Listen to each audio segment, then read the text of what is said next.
Buenas, mi nombre es Luz Angélica Marte Santana y hoy le voy a estar hablando sobre peces, origen y la relación de los principales grupos. Antes de iniciar el desarrollo debemos saber qué es un pez. Un pez son animales de sangre fría caracterizados por tener vértebras, branquias y aletas. Dependen prioritariamente de lo que es el agua, ya que es el medio donde viven, por lo que representan respiración branquial. No son monofiléticos porque el antecesor común de los vertebrados también se encuentra en los grupos de peces, como vemos a los que son los tetrápodos. Yendo de lo que es a la historia, el lenguaje común designa de un conjunto de animales acuáticos, sin límite ni definición precisa. Los biólogos se dice que ellos también obtuvieron este error de decir que los animales se clasificaban como focas, ballenas, anfibios, cocodrilos e incluso hasta hipopótamos. En el siglo XVI, los naturalistas dijeron esto, pero más adelante lo que ellos pudieron hacer fue clasificar lo que son los primeros grupos invertebrados y luego los anfibios para determinar lo que es ahora los peces, como los conocemos, que son animales vertebrados que tienen respiración branquial. Esto está dicho por Hitman 2013. Son los más antiguos, es lo que se dice, y tienen diversos clados de vertebrados. Y dice que es conocido por un género desconocido desde hace 550 millones de años.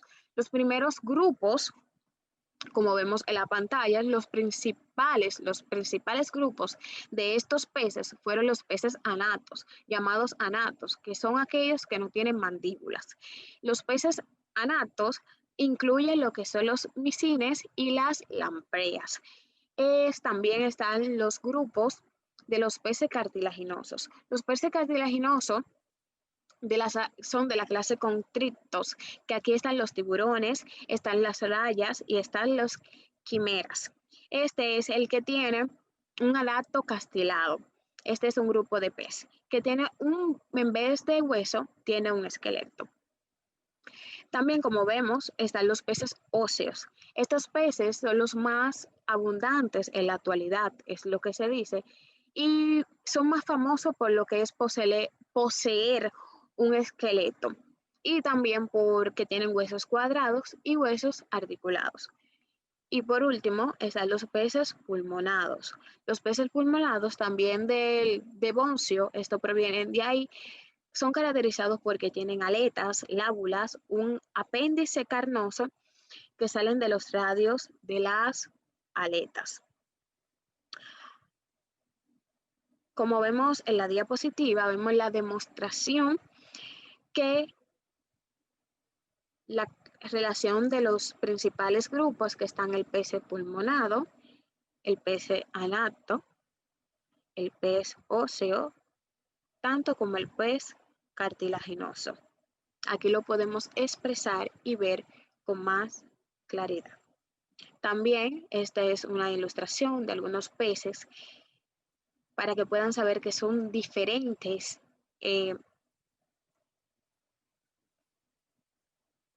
Ahora veremos lo que es un video dando la explicación de las aletas de los peces.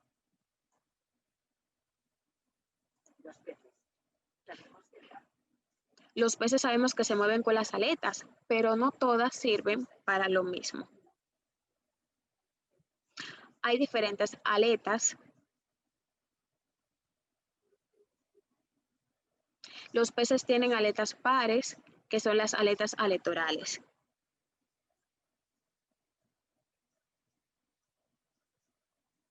Y esas son las aletas pérvicas.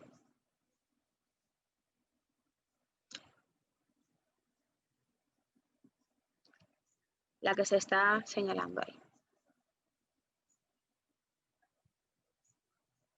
Estas son las aletas impares, que se puede dividir en dos. Y esta es la aleta anal.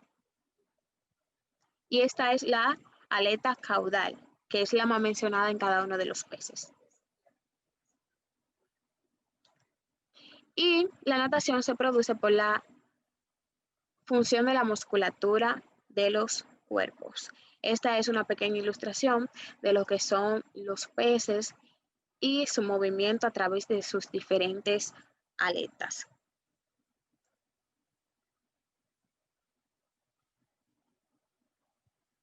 Ahora vamos a dejar con mi compañero para que continúe con el tema de los peces. Muchas gracias. Muy buenas tardes, mi nombre es Catherine Cuadras Turbillo. Voy a estar hablando sobre los peces actuales sin mandíbula y la clase Myxin. Los peces sin mandíbula están incluidos las lampreas y el Myxin. Tienen 108 especies y se dividen en esos dos. Las lampreas tienen 38 y el Myxin tiene 70. Las mandíbulas, las aletas, el estómago, estos son órganos ausentes en un pez sin mandíbula. Estos sí tienen una notocondra, tienen un par de bolsas branquiales, tienen un ojo pineal y un corazón de 2 cámaras.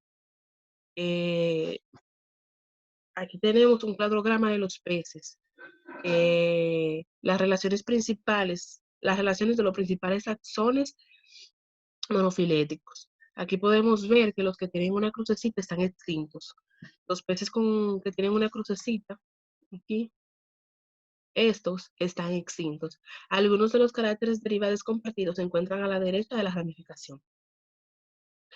Aquí también podemos ver que los agnatos y los osteikios, estos se consideran grandes estructurales parafiléticos y por lo tanto rechazados en una clasificación cladística. Esta es una gráfica que muestra la evolución geológica de los peces.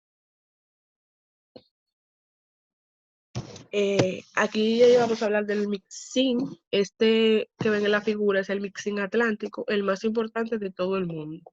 Como podemos ver, en la A está su anatomía externa. En la B tenemos la vista central de la cabeza, en la que muestra las placas córneas y los dientes en su lengua. También podemos ver en la C la sección sagital de la región cefálica. Y en la D, el anudamiento de un Myxin. Bueno, el Myxin se alimenta de peces muertos o moribundos.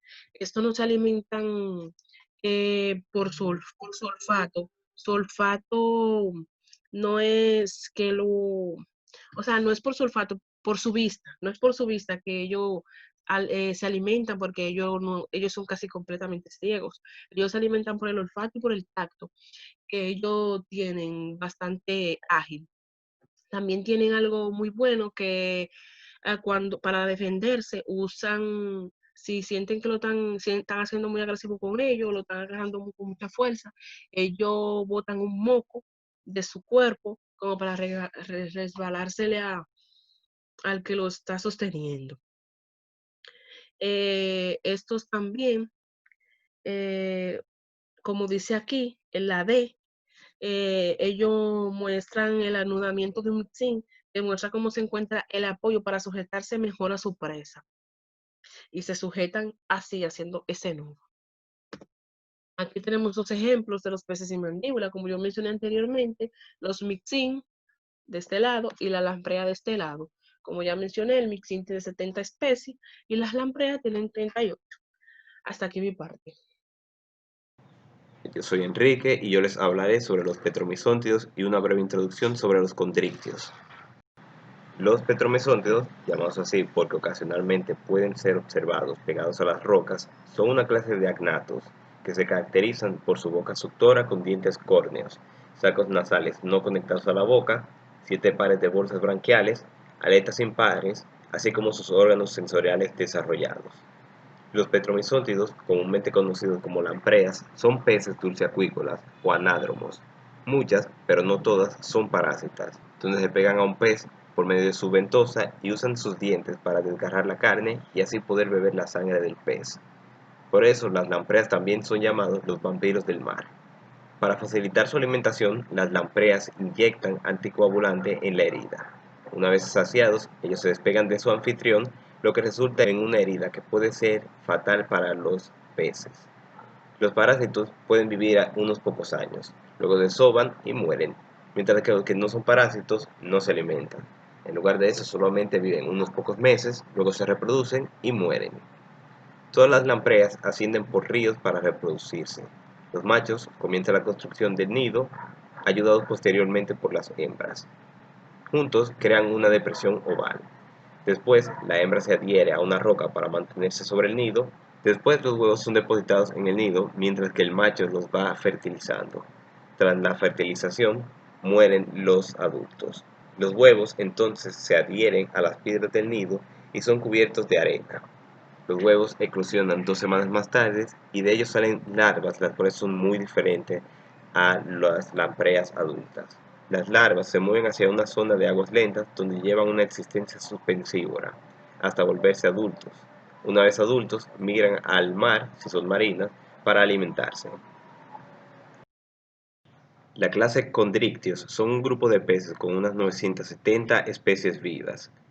Apareció en el período devónico y se caracteriza por tener órganos sensoriales desarrollados, dientes no fusionados a la mandíbula, sin vejigas natatorias, intestino con válvulas espiral y órganos copuladores en los machos. Sin embargo, la característica más importante de este grupo y del que reciben su nombre es su esqueleto cartilaginoso. En todo el grupo falta el hueso, lo que es un hecho curioso teniendo en cuenta que descienden de un grupo con esqueleto óseo. Casi todos son marinos y solo unas 28 especies son de agua dulce. Con excepción de las ballenas, los tiburones incluyen los mayores vertebrados vivos, pudiendo llegar hasta 12 metros de longitud. Mi nombre es Ana García. Yo estaré hablando de la subclase Lamos branquios, donde se encuentran los tiburones, rayas y torpedos. Una de las características que las distinguen es que son fusiformes, es decir, su esqueleto no consta de huesos, sino de cartílagos. Se encuentran 13 órdenes, de los cuales voy a mencionar unos cuantos, como el orden Cachyiniforme, tiburón toro y tiburón tigre. El orden Laminiforme, tiburón naranjo, tiburón blanco. El orden Esqualiforme, tiburón lija. El orden Rayiforme, rayas, torpedos y pez tierra. El orden Milibatiforme, águila marina, disculpe que ahí tuvo un pequeño error ortográfico. Mantas, rayas del diablo. Bueno, una de las fotos ahí, como ven, es el tiburón blanco, el tiburón tigre, la manta, la raya y el tiburón lija. Ahora, voy a hablar de la forma y función de sus aletas. El tiburón consta de una aleta dorsal y aletas pectorales, pélvicas,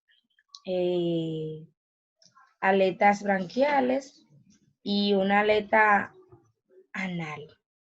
Esta aleta anal no se encuentra en todos los tiburones. Hay muchos que sí la tienen, otros no.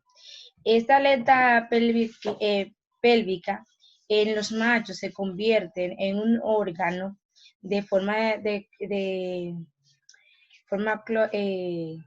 cúpula para cuando se estén apareando. La mayoría de los tiburones son, vamos a decir, inocentes,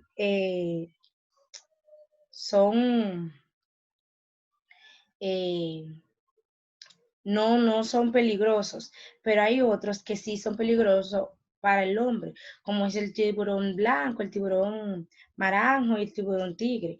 Los ataques de tiburones que se han registrado son de esos tiburones que acabo de mencionar. Los tiburones tienen su sentido de olfato muy desarrollado. Ellos pueden darse cuenta de las presas a kilómetros, tienen buena vista.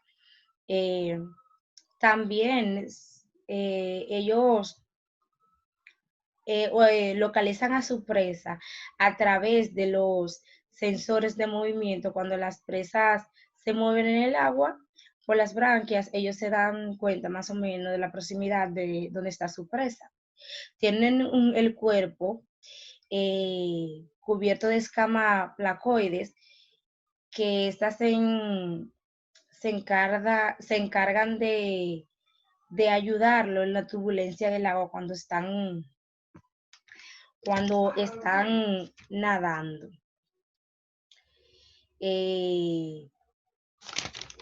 Entonces, aquí le voy a hablar de las características de la clase condritos. Su cuerpo son fusiforme, tiene boca ventral, la piel con escamas placoideas, como acabé de decir ahorita, el endoesqueleto cartilaginoso, o sea que están conformados por cartílagos, tienen un sistema digestivo en forma de J, no presentan vejiga natatoria ni pulmones, por lo cual ellos respiran por las branquias. Constan de cerebro, el sentido del olfato, visión y electrorecepción son bien desarrollados. Incluso que ellos usan ese sentido de electrorecepción para ver cuando el agua está turbulenta y para encontrar sus presas cuando están dentro de la arena. Tienen la fecundación de ellos es interna, aunque hay algunos que ponen huevos. Entonces se llaman ovíparos. La subclase holocéfalos, quimera. La subclase de holocéfalos se separó de los branquios hace al menos 360 millones de años. Una de las características que los diferencia de los branquios es que en vez de tener dientes en sus mandíbulas, tienen unas placas anchas y lisas. Ellas también se diferencian porque tienen algunos caracteres que son muy exclusivos de ellos. Un ejemplo de eso es la dieta, es muy mixta. Ellos pueden comer crustáceos, equinodermos, algas y peces. Hola, mi nombre es Sebastián y les estaré hablando acerca de los peces óseos o osteídeos. Pues bien, se trata de un clado de animales que contiene el 90% de los peces actuales junto con los tetrápodos. Sus orígenes se remontan a principios y a mediados del Silúrico. Se caracterizan principalmente por su hueso endocondral, que es donde el hueso va sustituyendo al cartílago durante el desarrollo del individuo, además de la presencia de una vejiga natatoria o de pulmones. Actualmente no se considera un taxón válido ya que no es monofilético, ya que no contiene a los tetrápodos, asumiéndose de que es un grupo parafilético, pero se sigue utilizando para fines académicos o de uso común referirse que se trata de un grupo de peces que poseen hueso endocondral. Pues bien, los fósiles de los peces óseos muestran semejanzas en estructuras craneofaringeas junto con los fósiles de los acontorios, dando a entender que estos tuvieron un antecesor común.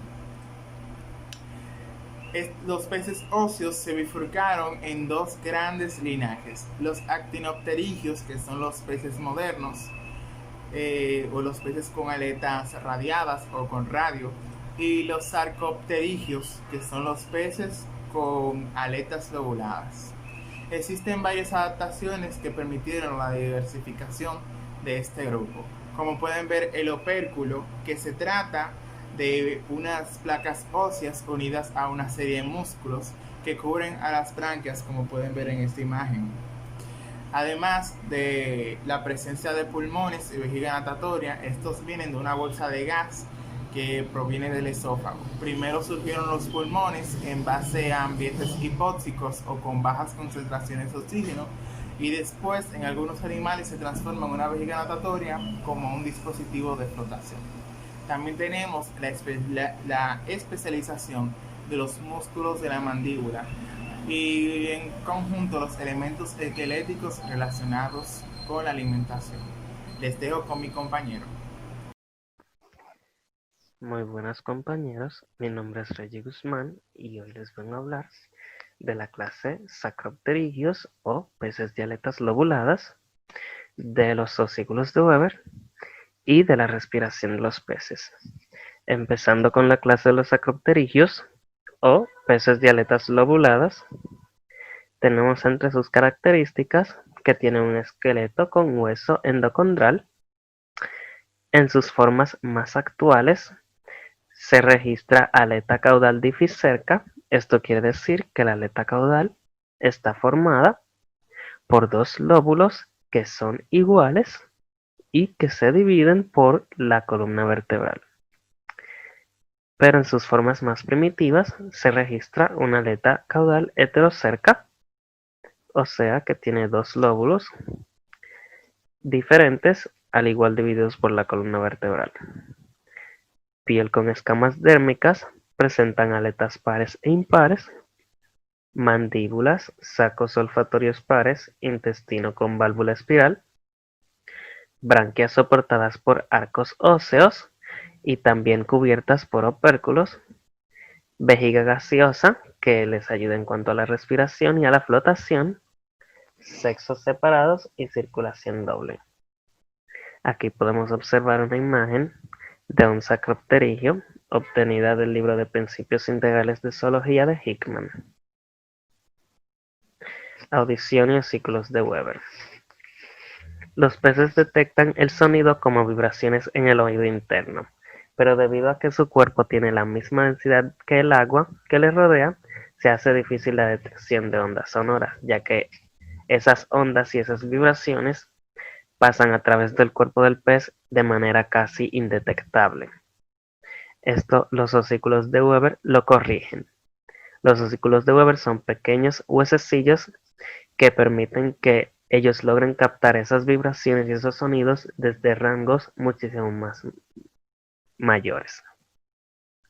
Las vibraciones llegan a la vejiga, que al estar llena de aire, esta también vibra, y esas vibraciones son transportadas mediante los osículos de Weber al oído interno del pez para así poder detectar los sonidos de una manera más eficaz.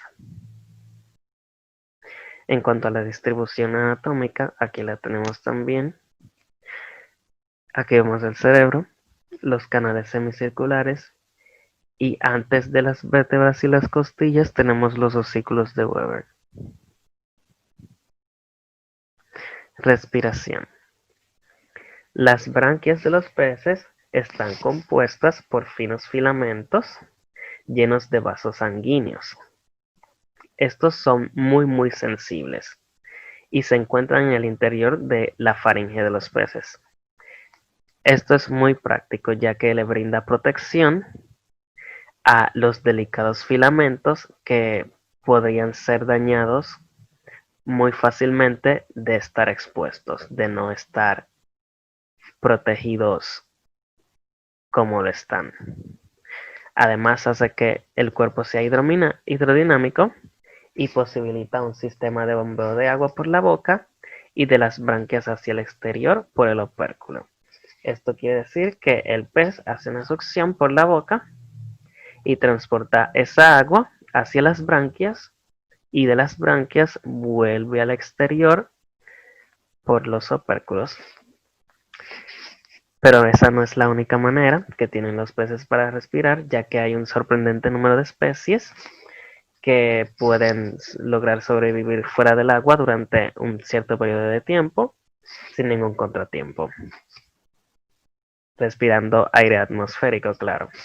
Por ejemplo, hay muchos peces que son pulmonados, o también tenemos el ejemplo de las anguilas de agua dulce, que estas en tiempos lluviosos van hacia la orilla y utilizan el tegumento para poder respirar. Ese es uno de los muchísimos ejemplos que hay de peces que no se mantienen dentro del agua siempre para poder respirar. Y aquí tenemos la distribución anatómica de las branquias. Vemos que se encuentran aquí y estos son los filamentos. La corriente sanguínea pasa por aquí por el filamento. Muchas gracias. Hola, mi nombre es Mariani Martínez y les estaré hablando a ustedes sobre la flotación neutra y la vejiga natatoria. Sabemos que todos los peces son ligeramente más pesados que el agua porque en su esqueleto y otros tejidos contienen elementos que solo se encuentran en el agua de forma muy pequeña, es decir, en pequeñas cantidades. Para evitar hundirse, puedes pasar la siguiente. Para evitar hundirse, los tiburones deben estar siempre en movimiento. Poseen una cola asimétrica heterocérca de un tiburón que proporciona la sustentación caudal necesaria durante la natación. La amplia superficie de la cabeza y las aplanadas aletas pectorales actúan a modo de alerones para mantener elevada la cabeza. El hígado, por lo tanto, actúa como un gran saco de flotación aleroso que ayuda a compensar el pesado cuerpo del tiburón. A la flotación de los tiburones contribuye también el que su hígado contenga un hidrocarburo especial llamado escualeno, que tiene una densidad de solo 0.86 miligramos entre milímetros. Siguiente.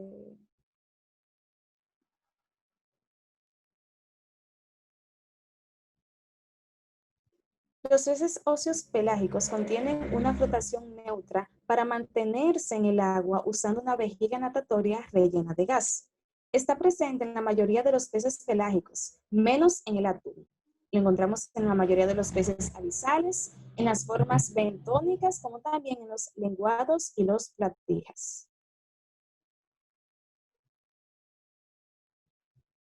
Para conseguir una flotación neutra, los peces desplazan el agua adicional por un volumen de gas en la vejiga natatoria, ajustando así su densidad total a la del agua del entorno. A diferencia del hueso, la sangre y otros tejidos, el gas que se comprime cambia su volumen conforme el pez cambia de profundidad. Si el pez desciende a una profundidad mayor, la presión ejercida por el agua del entorno comprime el gas en la vejiga, mientras que si el pez sube, el gas de la vejiga se expande. Siguiente. Los peces extraen el gas de la vejiga natatoria de dos maneras. Los peces fisostomos son considerados los menos especializados, tienen un conducto que conecta la vejiga natatoria con el esófago. Otros animales, sin embargo, simplemente pueden expulsar el aire a través del conducto neumático. Y también encontramos los teleosos. Estos son considerados los más especializados. Son fisoclistos, es decir, que en su estado adulto, estos han perdido el estado neumático. Ambos tipos de peces se deben segregar gas en la vejiga a partir de la sangre. A continuación, les estaré hablando un poco sobre la audición y el osículo de Weber.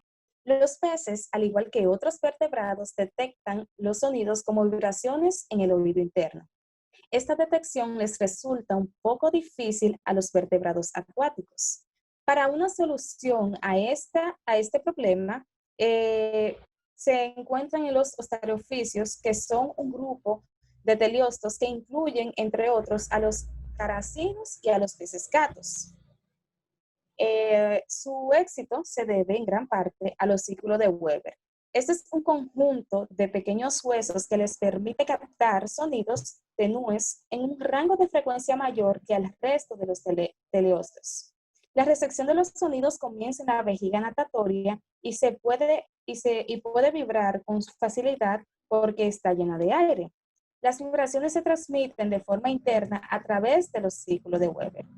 Este sistema tiene cierto parecido con el tímpano y los osículos del oído medio de los mamíferos, pero ha evolucionado de forma independiente. Las adaptaciones para mejorar la audición no se limitan a los ostariofisios. Por ejemplo, en los arenques y en los boquerones Estos tienen expansiones de la vejiga natatoria que está en contacto directo con el cráneo.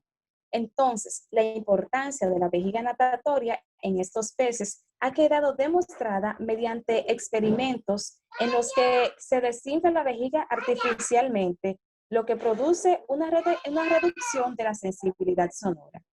Hasta aquí mi participación. Hola, mi nombre es Yokaira Ramírez y les estaré hablando sobre la regulación osmótica. Pero primero, tenemos que saber qué es ósmosis, osmorregulación y osmoregulador.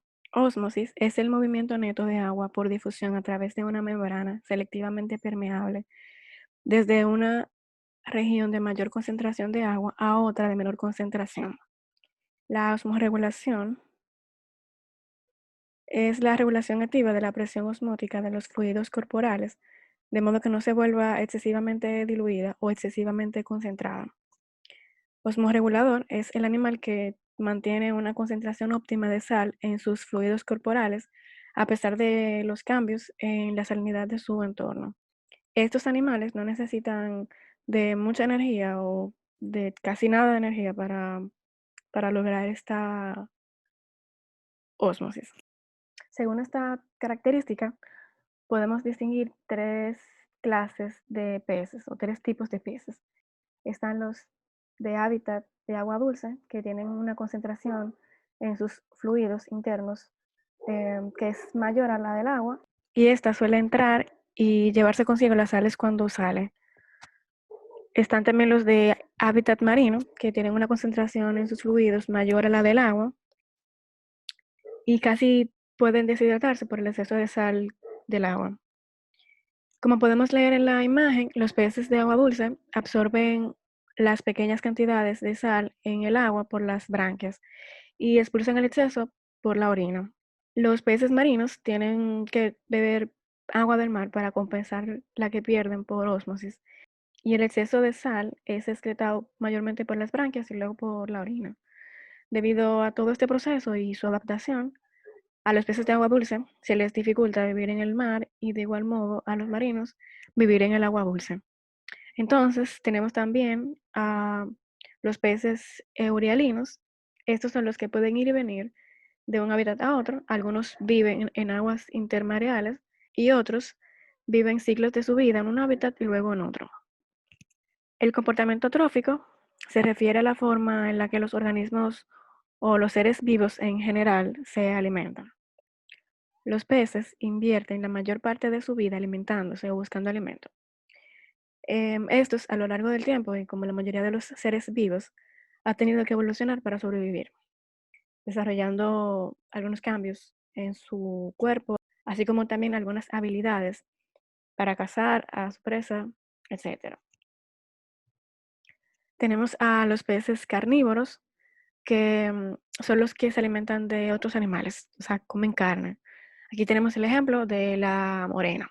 Están también los herbívoros, que se alimentan de plantas y macroalgas, por ejemplo, el pez loro.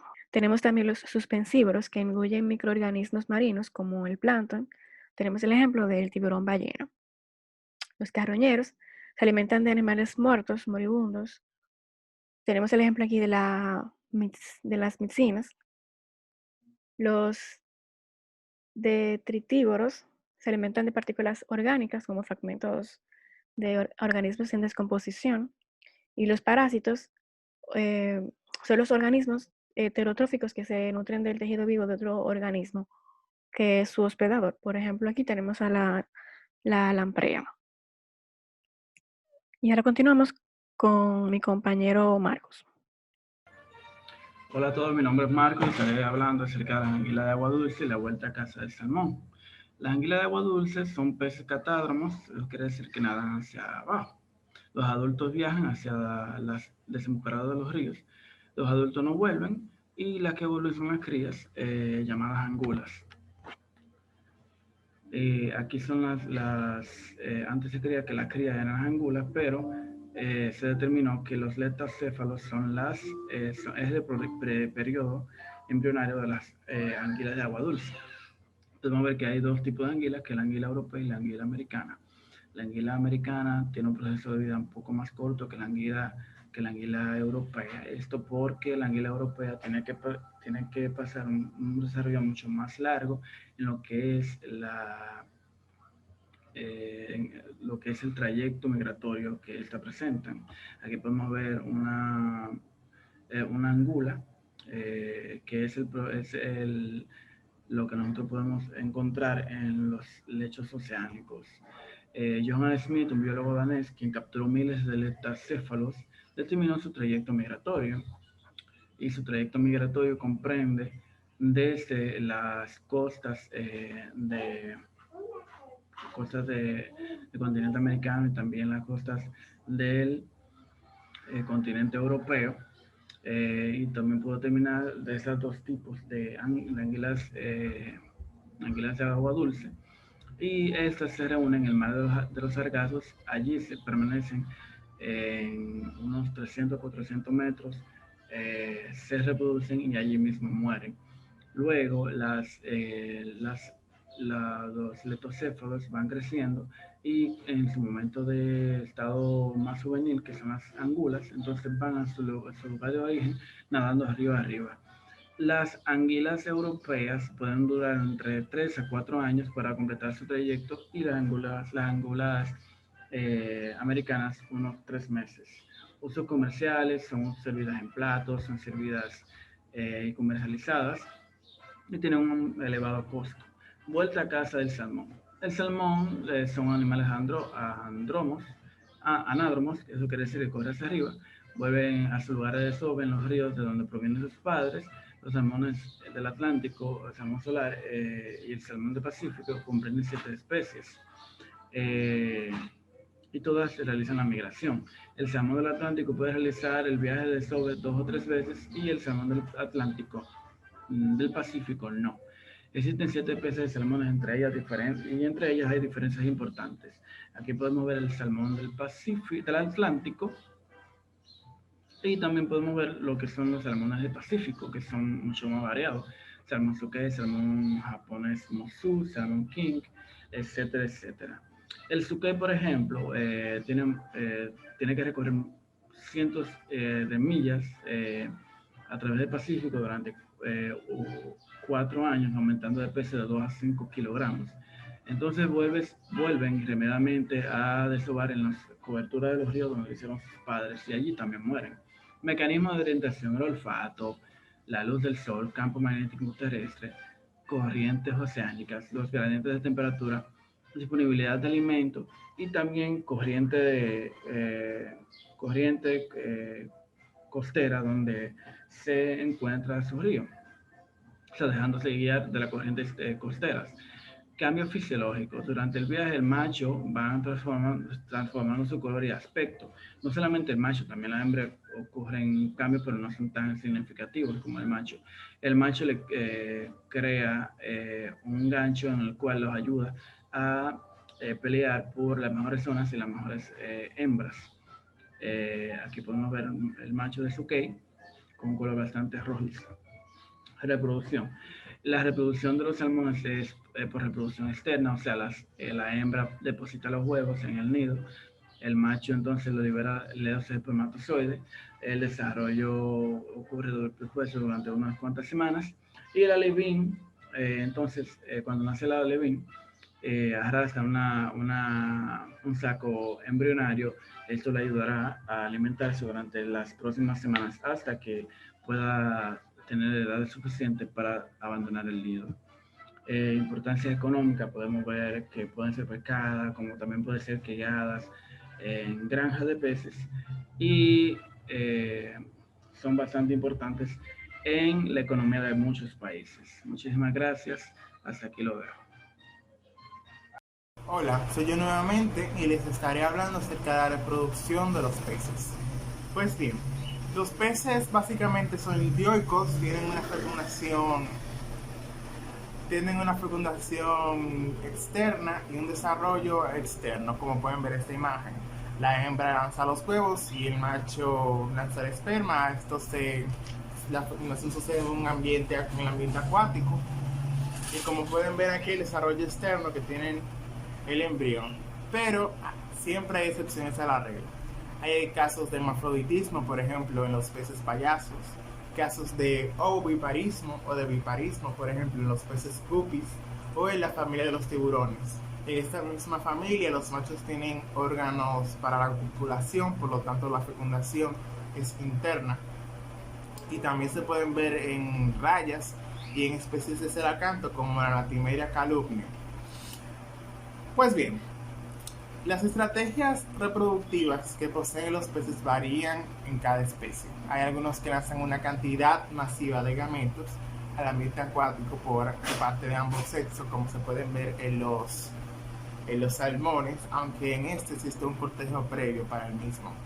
Tenemos animales que fijan sus crías a un sustrato. Esto sucede en el caso de los peces payasos, que proporcionan un gran cuidado parental a sus crías.